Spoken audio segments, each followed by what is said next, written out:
Why hello there, and welcome to a very special 50th episode of Let's Make Us a Character. That's right, 50 episodes, including this one, and I thought that it would be fun to do what I did for the 20th episode and then didn't think to do for the 30th or 40th, and review a game that came out 50 years ago. Unfortunately, or maybe fortunately, there just weren't that many role-playing games released in 1976.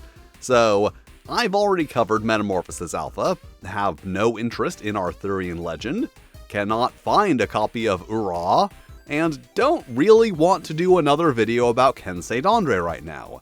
Which leaves us with Bunnies and Burrows, the fantasy world of intelligent rabbits, which was released by Fantasy Games Unlimited in 1976 or 7, but has a copyright date of 1976, so I am still comfortable saying that this is the 50th anniversary. And is of course heavily inspired by the 1972 novel Watership Down, which, as the title suggests, means that this is a game where you play as intelligent rabbits, making it notable for being the first role-playing game to focus exclusively on non-humanoid characters. Although, let's be honest here, the further back you go in the history of any kind of media, the easier it is to award some kind of first thing to do whatever. And it's also the second of, at this point I can only assume several thousand games, to parody the alliterative this and that style title of Dungeons & Dragons, which, like Tunnels and Trolls before it, is very weird for just how early people started jumping on that naming convention. And this was followed by a thing that people call a second edition in 1982, although the only differences are the cover, layout, and a couple illustrations, like even typos have been retained. Then a GURP supplement in 1992, and finally a third edition in 2018 from Frog God Games as part of the greater trend of nostalgia TTRPG Kickstarters that has unfortunately only gotten worse since then. So let's get hopping along, and let's make us a Bunnies and Burrows character. Characters, who as previously mentioned are all rabbits, have 8 characteristics: strength, speed, smell, intelligence, wisdom, dexterity, constitution, and charisma, and we roll 3d6 for each. And that is the innate characteristic value, an important distinction because each attribute also has a level, all of which start at 0. So keep in mind that when I say innate strength or strength value, I am talking about that first number, and when I say strength level, I am talking about that second number, because it will be a very important distinction.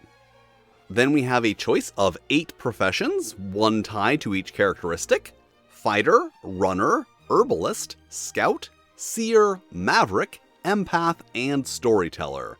And it is suggested, but not required, that you choose the profession corresponding to your highest innate characteristic. And we have 15 in smell and dexterity, but I don't really want to make an herbalist or a maverick, so let's go with the next highest and make a seer. Although in the process of explaining how everything works, I will cover the benefits of all professions. So let's get into what all of those characteristics actually do, and just for my own sanity here, I am going to phrase things in a way that makes sense, not try to explain things in the way they are explained in the book. For example, sometimes 1 per 5 levels means 1 at levels 0 through 4, 2 at levels 5 through 9, 3 at levels 10 through 14, and so on, and other times it means 1 starting at level 5, 2 at level 10, 3 at level 15, and so on. And for the sake of clarity, I will just be converting everything to the latter, because that is the more common implementation. So first, strength, which affects probability of hitting in melee, and I will cover that when I get to combat, with fighters getting an additional 2 hit bonus for innate strength scores of 10 or higher. Hit points, which are equal to 4 plus strength and constitution levels, Yes, levels, so all new characters start with 4 hit points, with fighters gaining 1 additional hit point and another at every 5 levels, so 1 at 0, 2 at 5, 3 at 10, and so on. Damage delivered after a successful hit, which is a multiplier that starts at 1 and increases by 1 for every 5 strength levels, with fighters receiving an additional +1 points of damage that I assume applies before the multiplier. And ability to jump, which is just a number of feet equal to innate strength, so with 12 strength, we can jump 12 feet, which I must assume is horizontal distance. And that's it for strength, so let's move on to speed, which affects defense class, which is equal to half speed rounded down, so 3, with declared fighters getting a +1 bonus, which is one of the very, very few cross-profession bonuses. Movement abilities, and all rabbits have a hopping speed of 10 yards per minute, and with 6 speed, we can also run at a speed of 20 yards per minute. Ability to move in silence, which is a 50% chance at speed level 5, 90% at level 10, and 100% at level 15, so of course with speed level 0, 0%. And ability to swim, which at level 5 allows a rabbit to swim 1/10 their run speed in still water, at level 10 in running water, and at level 15 underwater, and once again at level 0, nothing. Basically, the characteristic levels are very important.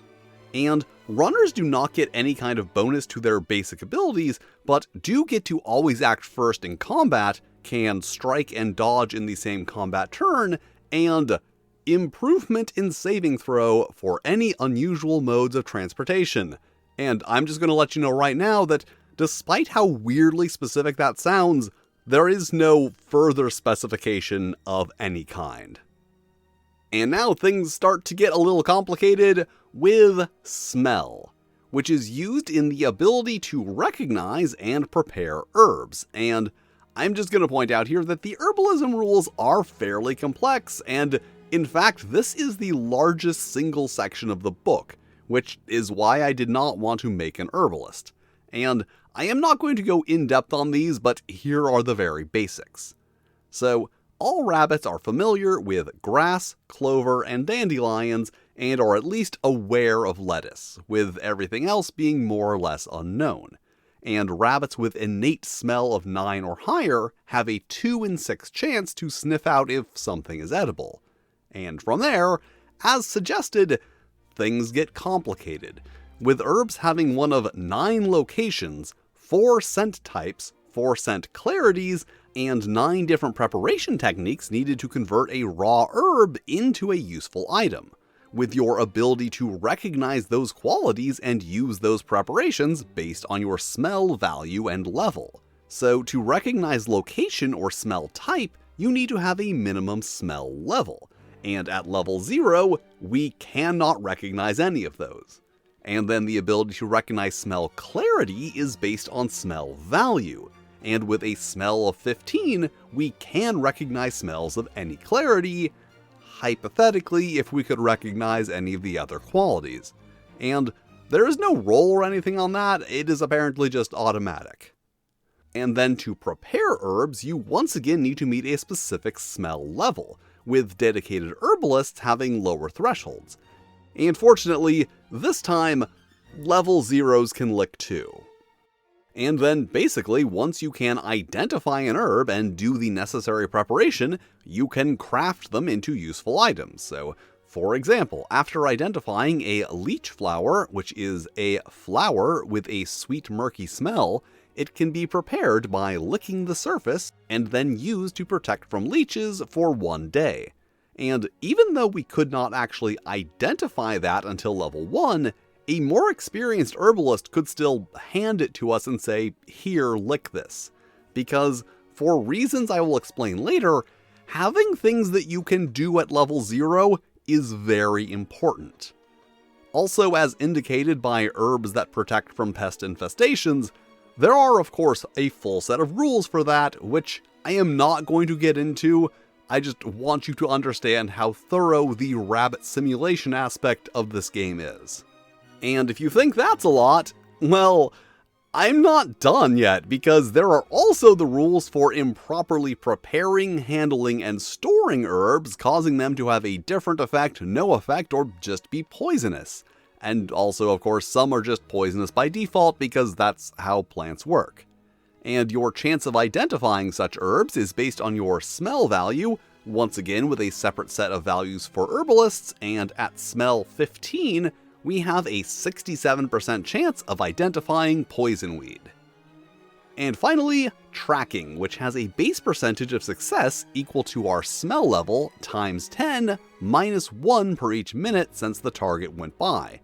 And you might be noticing that since 0 times 10 is 0, tracking is yet another thing that is impossible to do at level 0. So with all of that out of the way, now let's move on to intelligence, which is used in identifying and springing traps, with a probability of detecting clues of a trap, like a bit of metal sticking out or a suspiciously placed piece of apple, determined by innate intelligence. So with intelligence 11, we have a 50% chance of detecting such clues. Then once detected, a base 10% chance to safely spring a trap, with modifiers for high intelligence scores that we do not meet, and some other conditions, with dedicated scouts getting a plus 20% bonus to both of those. Ability to speak languages, which are somewhat interesting here in that there are familial languages and ordinal languages, because this game was designed by 2 zoologists, which I, as a zoology nerd, appreciate. So you can use the common carnivore language to talk to dogs, cats, weasels, and bears, also presumably seals, but just not incredibly well, with the more specific languages being more restrictive, but also more nuanced. And all rabbits begin knowing common lagomorph and lapine, and may learn 1 additional language per intelligence level, up to a maximum equal to their intelligence value, including the 2 starting ones, with those values being doubled for scouts. And of course, just because of the kind of game this is, you don't just get the language when you level up, you have to learn it, with the time required to learn being based on the intelligence of the teacher, with a maximum of 1 hour per day.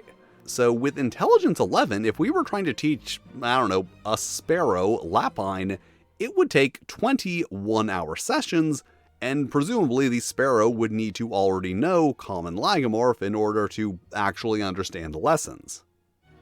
Ability to find hidden objects, which is a base chance equal to 5 times intelligence level plus 20%, so even with level 0 intelligence, you do still get that 20%, as well as a 1/6 chance per 5 levels to notice plugged passages in burrows, so 1/6 starting at 5th, 2/6 at 10th, and so on, with scouts receiving a plus 20% and 1/6 bonus to those respectively.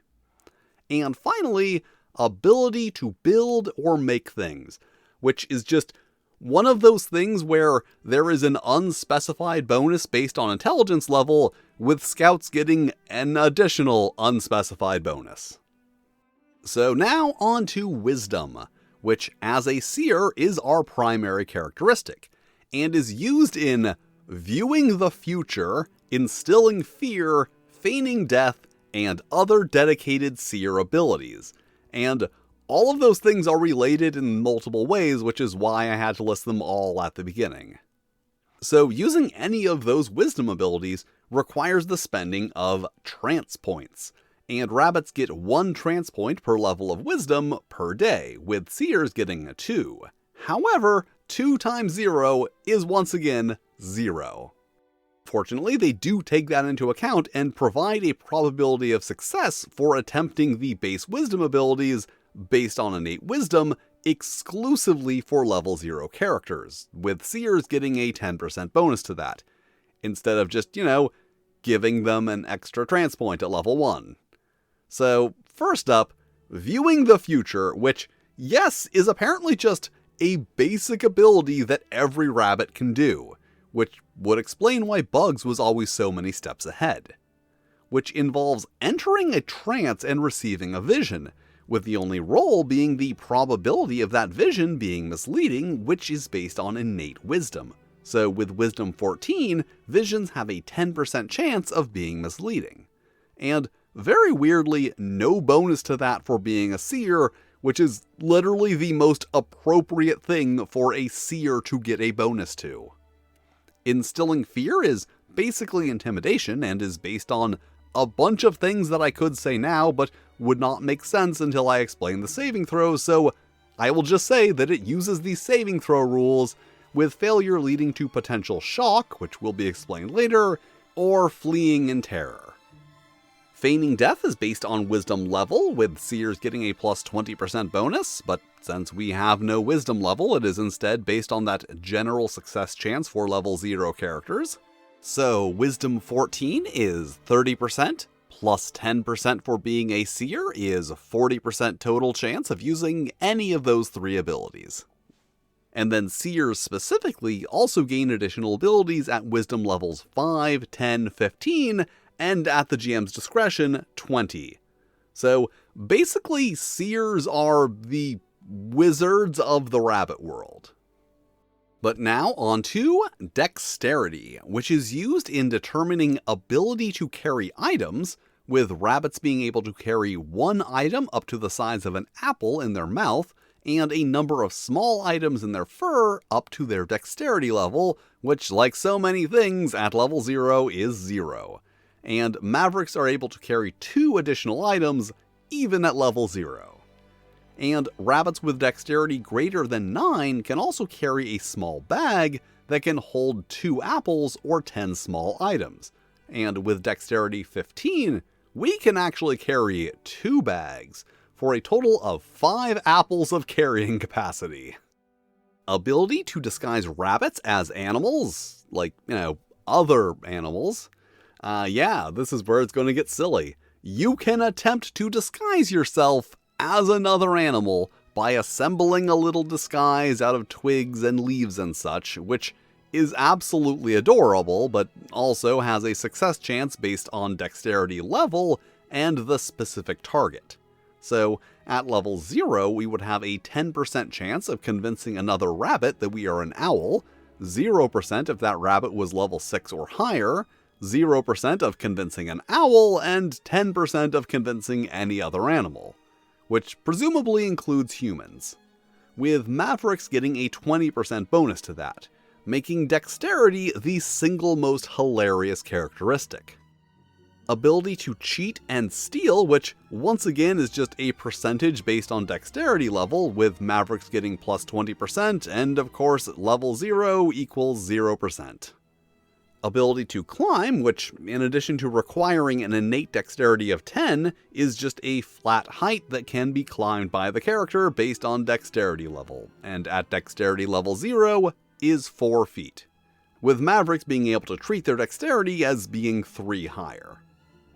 And finally, ability to manipulate objects, which is the ability to use human objects and requires innate dexterity of 13, dexterity level of 10, or dexterity level of 5, and being a maverick. And we actually have that first one, so we can use a Walkman. Then Constitution, which with Strength determines hit points, which I already covered. Affects energy reserve, feeding, and holding breath, and I will explain part of that now, but this is a whole other complicated part of the game that would be awkward to drop in right here, which incidentally is how the book does it, so I will explain it later, but for now, rabbits have 2 energy points, plus 2 per level of Constitution, so with level 0 Constitution, 2. And can hold their breath for a duration equal to current energy points times 5 seconds, and will die if deprived of air for 3 times the energy maximum limit multiplied by 5 seconds. A very weird way to both phrase and calculate that max energy times 3 times 5 instead of just like max energy times 15. With empaths getting an additional 4 energy points and being able to hold their breath twice as long, And as I said, the energy system is a whole thing that I will explain later. Reproduction success rate? Listen, this game's about rabbits, what did you expect?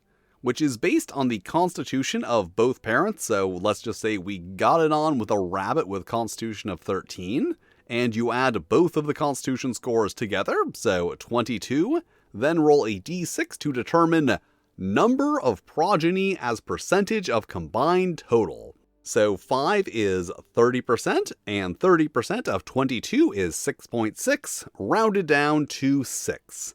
And at this point, I do have to complain about two zoologists making a game where the sex ratio of rabbits is 7-3 in favor of males, because that is not usually how animals work.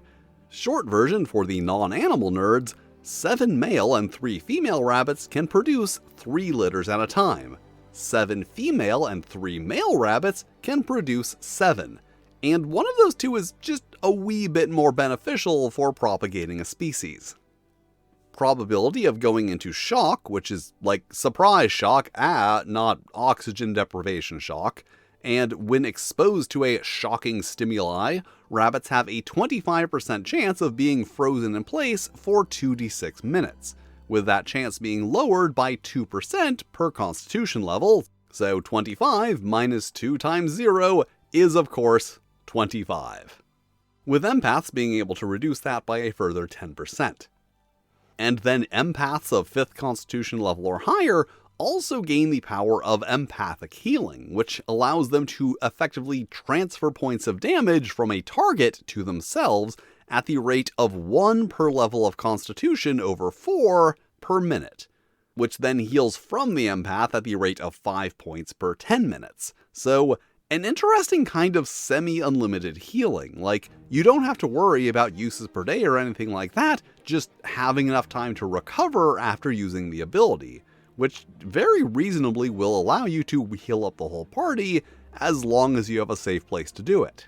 Also, optionally, empaths may have the ability to inflict harm equal to their current energy points in addition to healing, which is specified to be potentially overpowered, and yeah, there's a pretty good chance that it is, considering that a level 5 empath, the minimum level to use these abilities, has maximum energy points of 16, and most normal attacks deal 1d6 damage or less.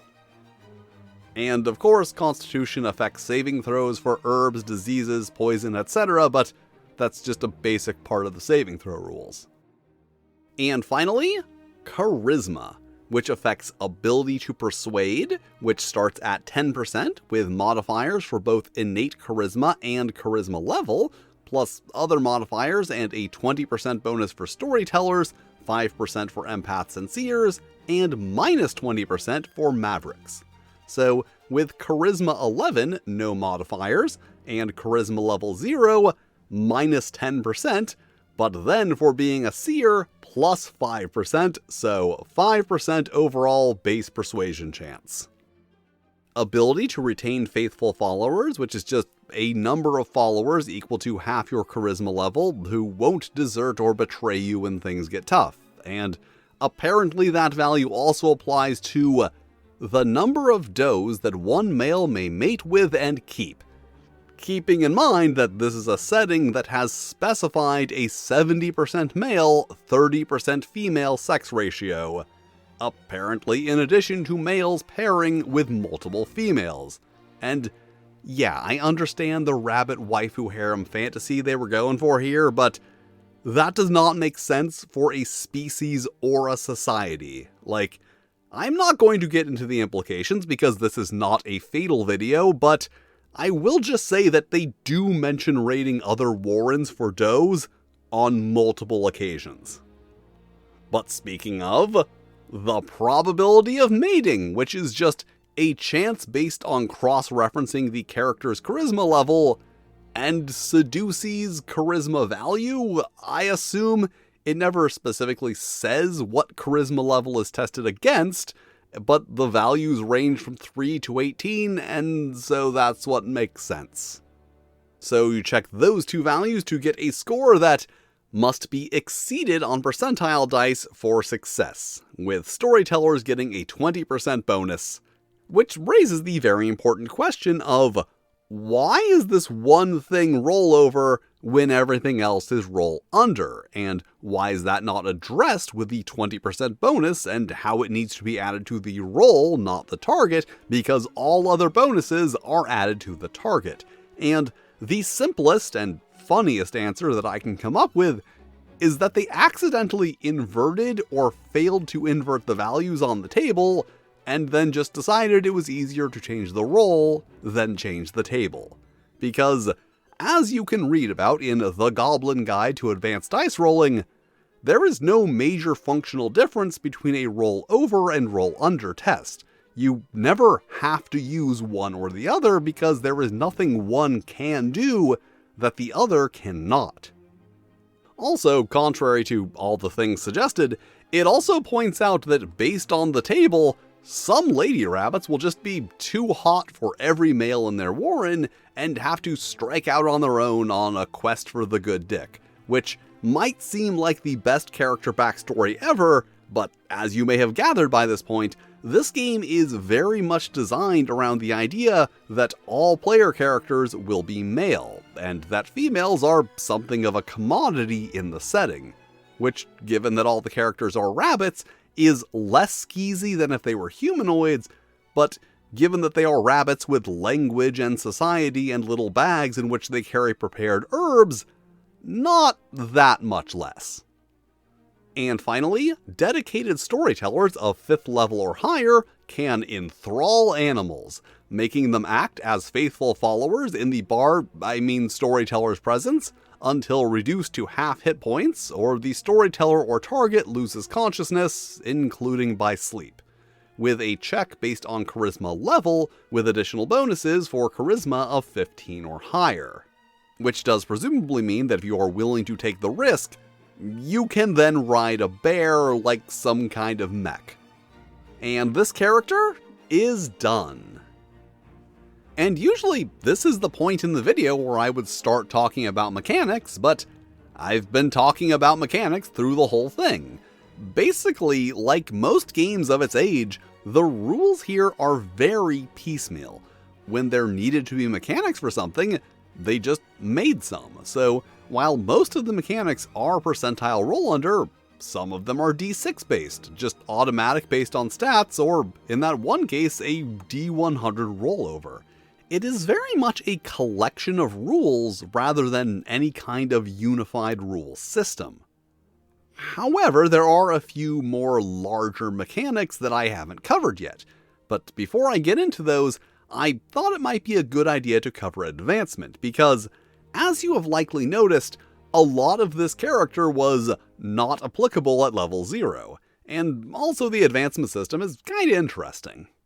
And I had to deal with this in 1970s RPG speak, so you do too.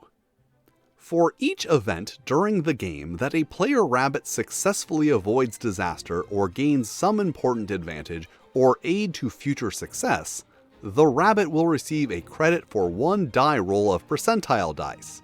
This die roll will be awarded in the category that was used in gaining the experience. It is best for the Game Master to actually save these dice rolls and make them at the end of each adventure, rather than allowing rabbits to advance during the same adventure, thus slowing down the flow of the game. So, no leveling up in the dungeon. Hard agree. And depending upon the player rabbit's innate characteristic for the category being rolled in, the probability of increasing experience by 1 level in that category varies, according to this table. So, similar to something like Call of Cthulhu, but you can earn multiple rolls in the same thing throughout the same adventure, with some restrictions. Not more than 1 level in any given category should be awarded per game day. But also, a die roll in Constitution should be given each time a rabbit drops below half its hit points, each time it survives a disease, each time it is rendered unconscious, and for each offspring produced. And finally, a rabbit receives a bonus of plus 5% per die roll in its prime category for declared profession. not applicable if declares in 2 professions. Because, it just wouldn't be a game from the 70s without at least one offhanded reference to an otherwise unstated, fairly major rule. However, we do kinda need to unpack the first sentence in that paragraph, because not more than 1 level in any category should be awarded per game day could mean one of 2 things. Either A, you cannot increase a level by rolling on the table more than once per day per characteristic, or B, that you can only earn 1 credit to roll on the table per day per characteristic. And despite it saying level, I must assume that it's the latter, because the former makes almost no sense, with those specified constitution rewards being exceptions to that rule. And we did just happen to produce 6 offspring when I was explaining constitution, so at the end of the Create a Character adventure, we get 6 constitution roll credits. And with a constitution of 9, we have a 12% chance of advancing, so no, no, yes, no, no, and no. So we increase our constitution level by 1. And I know it's not exactly the same as experience points, but let's see if the XP fairy just happens to have, 1d6 advancement tokens per characteristic in her fashionable fanny pack. Do her wonders never cease? So now that we have some more rolls, let's roll those up, and 2 levels of strength, no levels of speed, 2 levels of smell, 1 level of intelligence, 2 levels of wisdom, 2 levels of dexterity, and 1 level of charisma, in addition to the previous 1 level in constitution. So our hit points go up to 4, plus 2 strength, plus 1 constitution is 7. 2 levels in smell lets us now recognize location and sweet and sour smells of herbs, as well as doing wet preparations, and increases our base tracking chance to 20%, which is slightly better than 0. 1 level in intelligence lets us learn 1 language, and let's go with Common Avian. I assume that talking to birds is probably useful, and increases our ability to find hidden objects to 25. And 2 levels of wisdom gives us 4 trance points and a 40% chance of successfully feigning death, which incidentally is the same chance we had at level 0, but now need to pay trance points to use. Admittedly, it will get higher at higher levels, but right now, that's a little annoying. 2 levels in dexterity lets us carry 2 small items in our fur, increases our disguise probability to 30, 10, 10, and 20, so while the chances are still very low, we do now have the ability to convince an owl that we are an owl. Our probability of cheating or stealing goes up to 30%, and we can now climb up to 6 feet.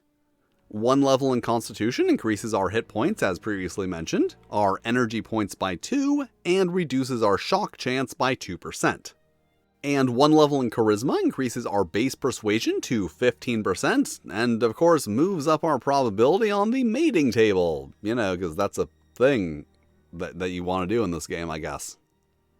And now that we have some more interesting numbers, let's just get into the weeds of, or rather the grass, clover, and mushrooms of, the energy system.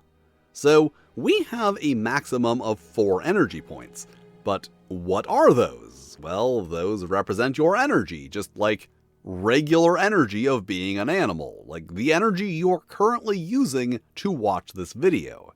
And what do we spend energy on? Well, hopping consumes 1 point of energy per hour, running or swimming 1 point per minute, fighting 5 points of energy per fight, and sleeping 1 energy per night. Yes, just like in real life, sleeping consumes energy. And if we happen to run out of energy, we begin taking 1 point of damage per negative energy point per hour. So if we hopped around for about an hour and then got in a fight and managed to survive, we would come out of it at -2 energy points and take 2 points of damage per hour until we had gotten our energy back up. So how do you regain energy? By eating, of course. Energy is replenished by spending 10 minutes eating, at the rate of 1 point for grass, 2 points for clover or dandelions, and 3 points for mushrooms or berries, with more nutritionally dense foods giving you even more points and only requiring a minute to eat. Which may sound very inconvenient, and I mean, kind of is, but honestly it's more like, yeah, while traveling we're going to take a 20-minute break every 2 hours to forage. Well, assuming that you have decent constitution, because if you still have 4 or even 2 energy points when everyone else has 10 or more, you are going to be slowing down the rest of the party, which is just an issue with exhaustion mechanics in general. And while I'm hesitant to call any exhaustion mechanics good, these are not the worst, and I think more importantly, they add very much to the "you are rabbits" feel of the game. As I have said before lots of times, in a good game, you should not be able to forget what you are playing as, so it is good that the game mechanically reminds you that you are rabbits. So now let's move on to saving throws, which requires this table that the game itself says is rather complicated. And it kind of is, because it does 2 similar but different things. So let's say that we, a level 2 seer, are trying to instill fear in a level 1 maverick. We subtract the profession level of the attacker, us, from that of the defender, so -1, to determine a row on the table, then cross-reference that with the distance between professions, requiring that we pull up the circle of professions, and see that mavericks are 1 to 3 points away from seer, so a distance of 3, meaning the target has a 15% chance of saving versus the effect, which is done by rolling less than or equal to that value, which I put so much emphasis on for reasons that will be evident later. But what if we need to save against something other than another character? Well, that's where the other values come into play. So let's say that we got infested with fleas. We would look at the row corresponding with our intelligence value of 11 and cross-reference that with the detect pests column to find a 15% chance of detecting the infestation. Also, fleas do 1 damage per flea per hour, and you may notice that detecting pests is actually the most difficult category of save, so it is surprisingly easy for a low-level character to get killed by fleas. And that is basically how saves work. For opposed tests, unless covered by a different specific mechanic, you cross-reference the level difference and profession distance. And for every other effect, unless covered by a different specific mechanic, cross-reference the innate characteristic value and effect type. Basically, one table with a way to do both character versus character and character versus environment saves. And if you have a mind to do so, you could very easily replace those save types or distance with difficulties and use the same table for whatever saves or tests you wanted. And that is about it for saves, meaning that the only thing left to talk about is combat, which, like many other aspects of this game, is surprisingly in-depth for a rabbit game from 1976. Some have even called it the first martial arts rules in a TTRPG, a claim that I do not agree with, and honestly, making these extreme stretches to come up with praise for something solely because it has historical significance actually just makes it seem like that thing doesn't have anything worth praising on its own. But, enough of my crazy philosophy that being a reviewer and educator means not just dumping mindless praise on everything that comes across your desk, and let's get to the rabbit fighting. And say that the average-sized enemy rabbit from the save example did manage to save versus our fear instilling, which is very rude, and under the mistaken opinion that we were the one being rude, attacks. And let's just say that they have a strength level of 4 and defense class of 5, because those are the stats we will need for this example. And since neither rabbit has the element of surprise, or is a runner who always gets to act first, attacks occur simultaneously. So first, each rabbit needs to declare which of the 10 fighting modes they are using.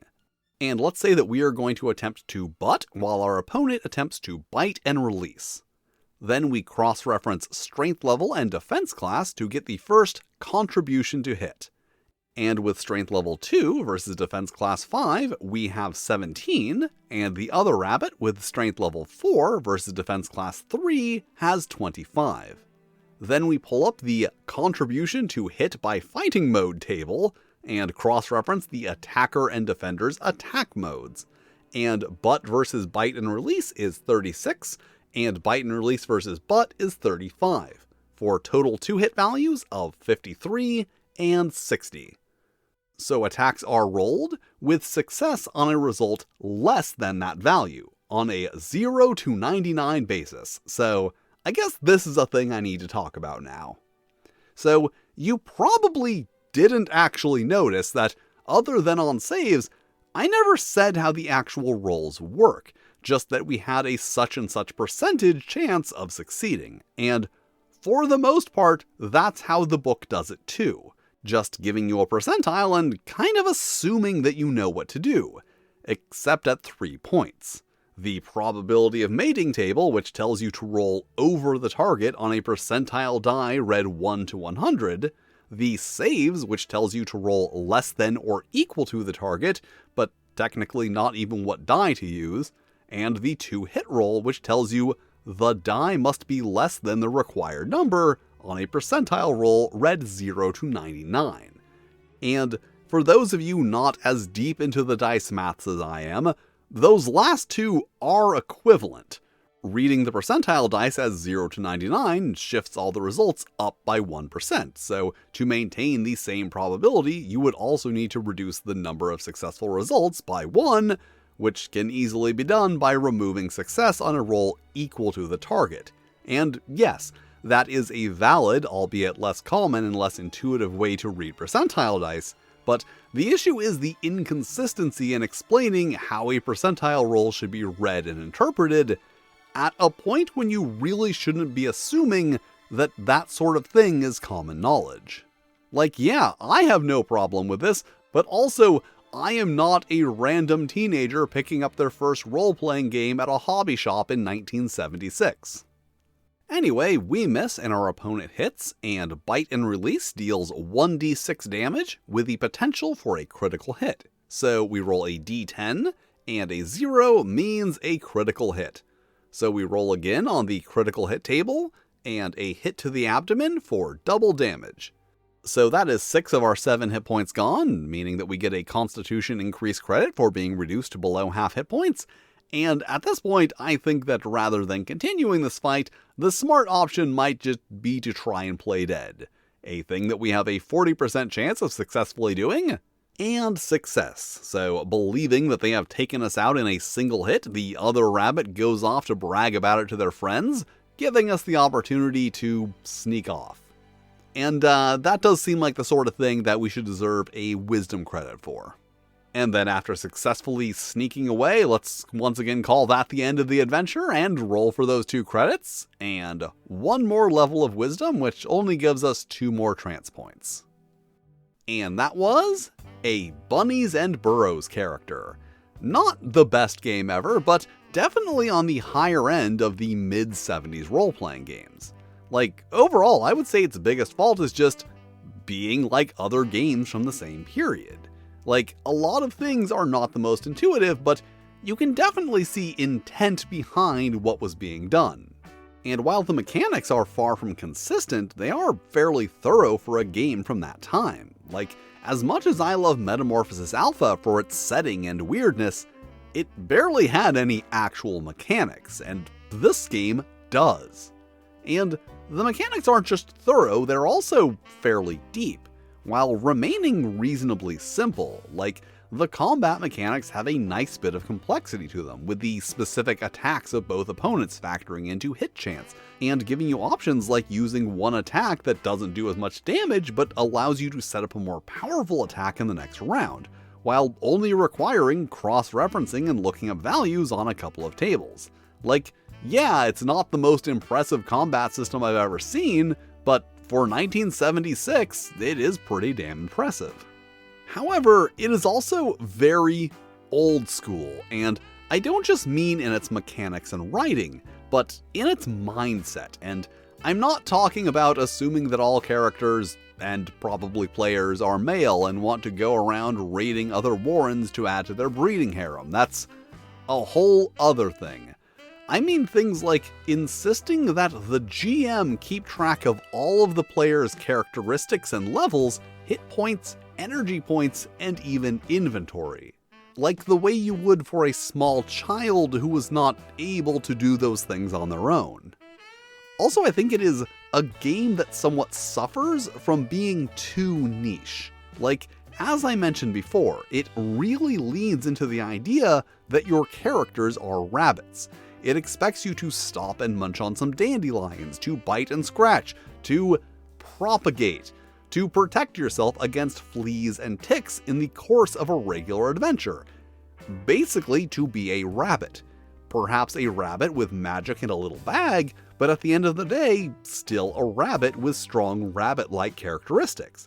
And while some people are going to be very into that, particularly people with a breeding kink, most probably are not. Like, I find this game very interesting for its mechanics and even specifically the way that it focuses so strongly on that rabbit playing aspect, but honestly, I don't really have any interest in playing it. The narrative experience it is designed to provide is just not one I am interested in. And while it does a very good job of providing that very specific narrative experience, I can only assume that a lot of the people who are into dragon, mutant, or spaceship games just weren't that interested in it either. And I think a lot of the staying power it's had is more so due to just being one of the 10 or so first role-playing games, and standing out in that category due to its fairly unique concept. But overall, despite its faults, it is still a pretty good 70s role-playing game, with the caveat I always have to put on that category that you are expecting it to be a 70s role-playing game. Like, it is very playable for what it is, but don't expect it to be a sleek, modern, cohesive experience. And thank you for watching. If you enjoy the wacky things I say and do, you can follow me on Blue Sky and/or Tumblr. You can also join me live on Twitch, where sometimes things get a little weird. And extra special thanks to my Fightin' Flail Snails, Broken Unicorn, D-Stex, Diablade, Just Dave, Nikolai Snowtail, Puggo, Randy Mulholland, Ramogus, Renee D, Stephen Hafner, Stephen Kramer, Tila Glar, Toshiro Kuro, and Tyro the Fox. If you want to be cool like them, check out my Patreon or YouTube channel memberships. Two different things that provide similar but distinct benefits. But if you don't want to do that, that's cool too. You can still hit all the lovely buttons, like, subscribe, these other videos that have mysteriously manifested from the ethers, which I am sure are lovely videos that you will also enjoy. And I will see you next time.